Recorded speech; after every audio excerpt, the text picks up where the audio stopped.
Hello there, my name is Grant Pitarys. I will be doing a case solve for you all today.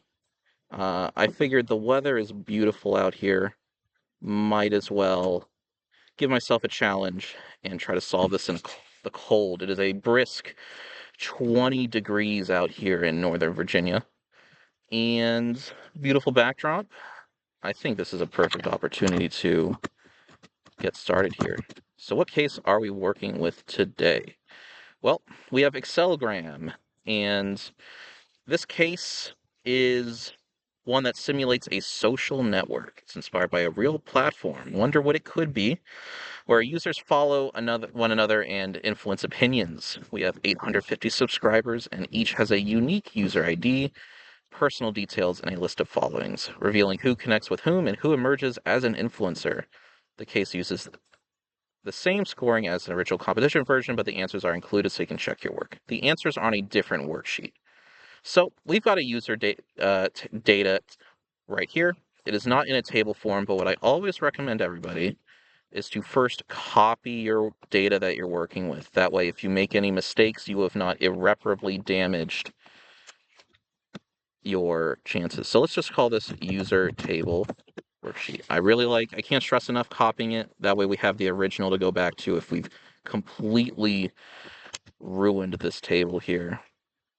Our table does have headers. So how did I do that? I highlighted everything and did Control T. Alternatively, this format as table option is very useful. But that is not enough simply making it a table. We first need to also give it a relevant name.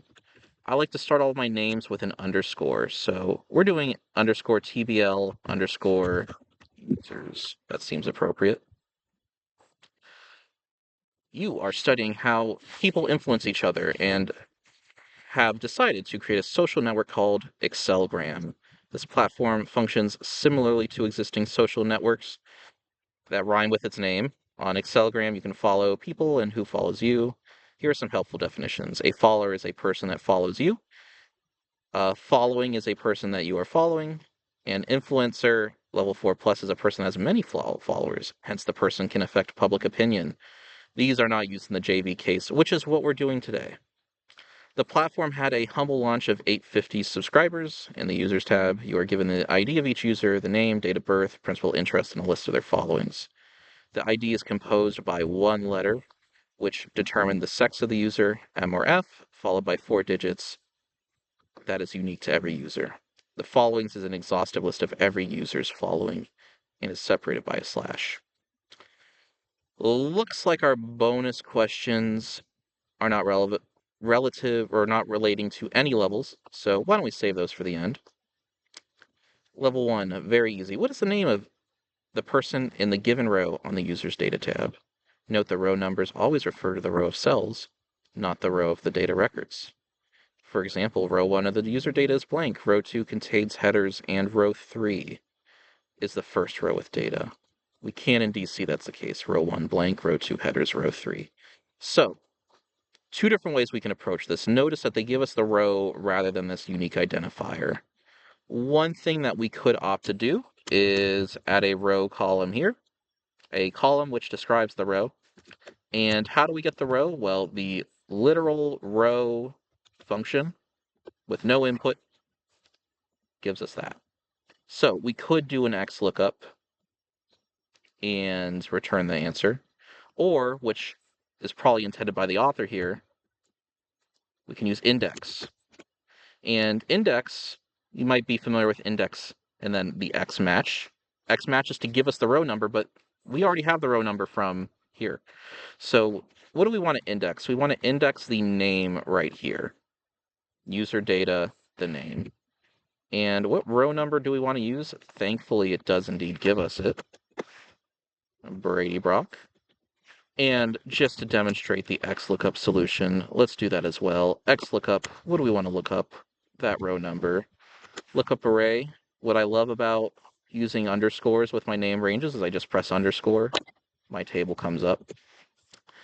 And we want to look up this row column that I made. And we want to return the name. Throw that in there. Brady Brock. Perfect. and throw that down. Perfect. Answer for game 1, A or H is the starting letter. Correct. D or A, D or A, D or B. Looks good so far. How many characters, including spaces, are in the main interests of each of the given rows? Again, we're working with rows here. Interest is in column F. So let's just copy what we're working with here. Rather than indexing column C, which is the name, let's get column F here. We get basketball, and we want the length including spaces. That's nice of them that we can include spaces here. Nothing else to consider besides the len formula, and that is indeed correct. I did double check the answers here. I've done this once already. Not in the cold. These two are actually incorrect. These are the correct answers here, 19 and 11. Game 23 is also 11, so we're good to go there. Don't be concerned. Everything's good to go. Level 3, in what year were the given users born? Brady Brock has a birthday of February 26, 1997. That's very close to my birthday. I believe that's close to Klinsman's birthday as well, possibly. So what do we want to return? Rather than F, we want the date of birth D. And we also don't want the len. We can drop that. We want the year from this column. 1997. Wonderful. Drop those in there. All right. On what day of the week were the users in the given rows born? Use weekday to return the day of the week code and use the table of right to translate it. So it's very nice that they gave you the formula. We've got these tables, these lists that we can translate from, so we will be doing a lookup. Let's name these ranges so we don't have to worry about fixed references. Let's call this underscore LST underscore day. Let's call this LST underscore code. Perfect. All right. And again, we're still working with rows, which means we are still working with our index. So we still are working with the DOB, date of birth. Let's grab the weekday from here. Weekday is 4. We're going to put that in an XLOOKUP. That's the value we're looking up for. We're going to be looking up underscore LST code, returning LST day. Wednesday is indeed the correct answer. Game 61 starts with M or T. That it does. Starts with S or T. That it does. W or T. Yes, it does. Very nice. Level 5. What is the name of the person associated with the given ID? All right, now we can work with the table that we set up. We can use XLOOKUPs on the ID. Equals XLOOKUP. Lookup value, that's our ID. Lookup array. TBL users ID. And we want to return the array. TBL users name. Adib. Abdo. Perfect. I had a friend named Adib. Hope he's doing well. Awesome. Starts with A or H, that it does. D or M, that it does. D or M, that it does. Based on the given user ID, what is the first user ID listed in the followings column? All right, so let's grab that. Example 6 in row 596, the user data tab. The first user ID under followings is F-0953. Well, we're going to need to pull that information, so let's just go down here. And rather than the name, we're going to return the following. We get that string here. And so we're trying to get the first user here. And we notice that all of the users are separated with a /. So what we are allowed to do, let me just show the string one more time. We want to grab everything before the first /. So we're going to do a text before. Again, the XLOOKUP is the text. The delimiter is the /. And everything else is optional. And that's our answer. Voila. All right, the numeric answer is between 1150 and 1200. 1169 is. 1100 and 1150. 1123 is. 0, 5, 50, and 600. Perfect.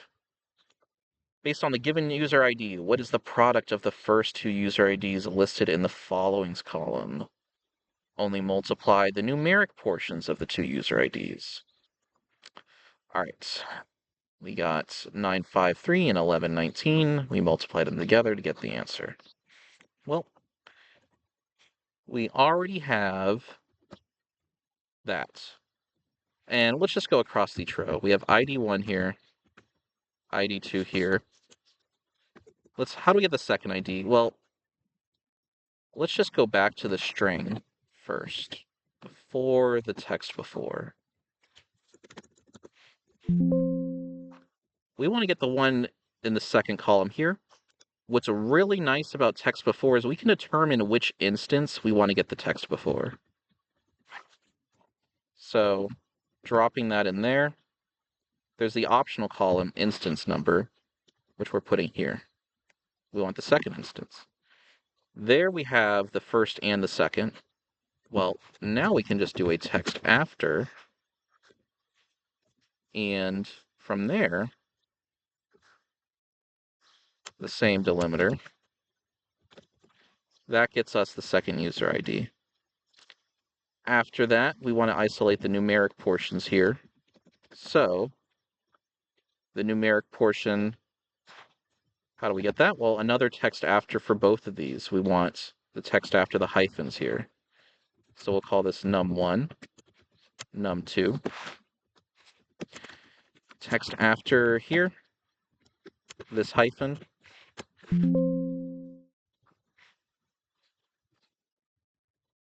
Let's go here, this hyphen. Perfect. And it's going to read this as a string. You're going to notice it's going to say 0953.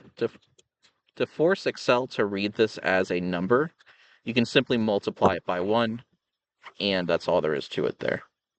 Dragging this across gives us that, 953 and 0694. That doesn't look right.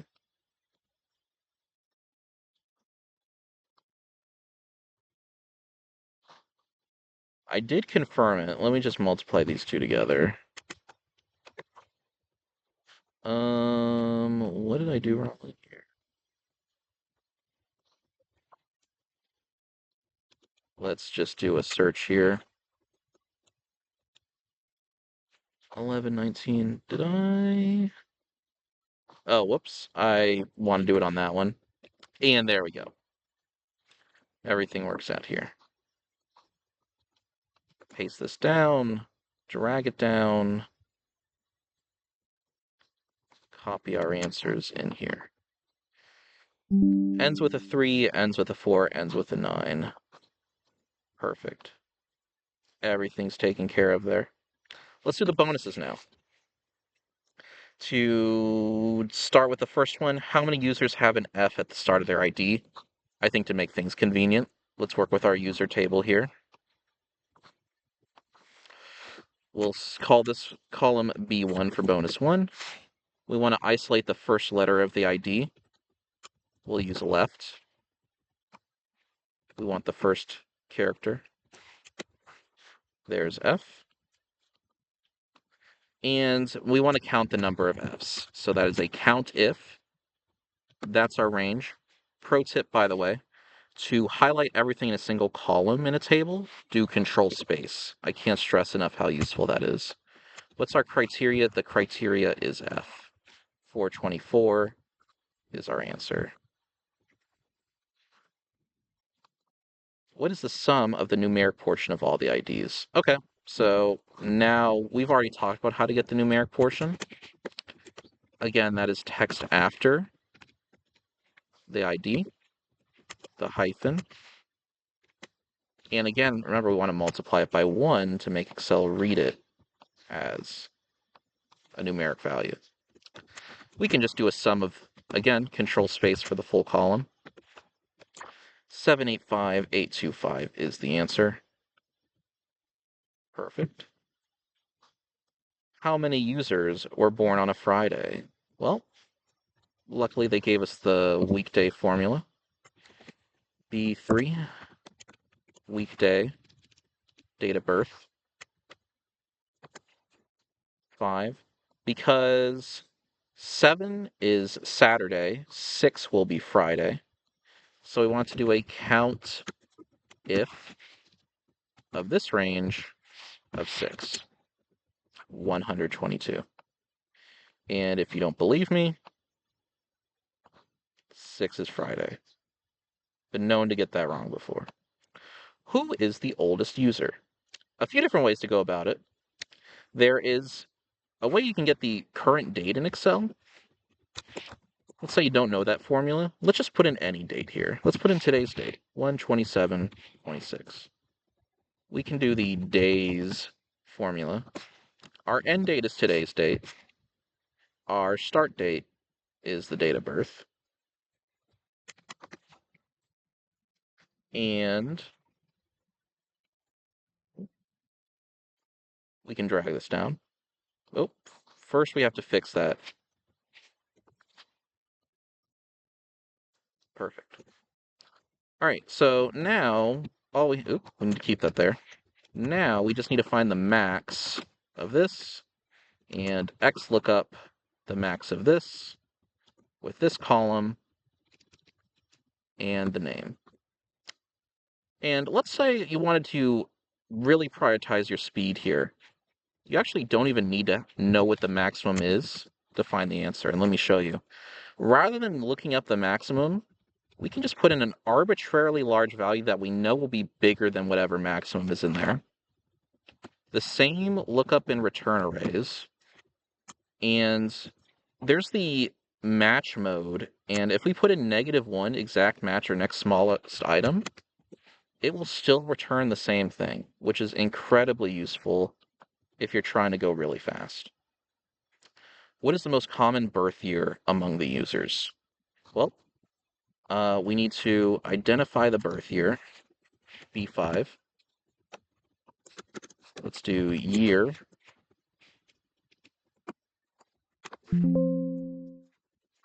Let's drag that down. All right, first, let's just get a list of the birth years, and I'll drag this off to the side since we're done with it. To get a list of all the unique birth years, we can use unique on this column here. And we want to do a count if. And I have always forgotten what's my range and what's my criteria when working with two arrays. The range is going to be the original list of data. The criteria here is going to be the unique values. And there we go. We just need to figure out which year has the most. Let's do our trick that I just showed you. Lookup value 1000. Lookup array here. Return array here. Match mode, exact match or next smallest item, 1996. That is our answer. So, I actually already solved this already and did validate my answers. And we have the answers right here. So, 424, 75, 122, a TIFF, 1996. There we go here. And here's my answer sheet comparing to make sure that I got everything right. So, displaying all that here.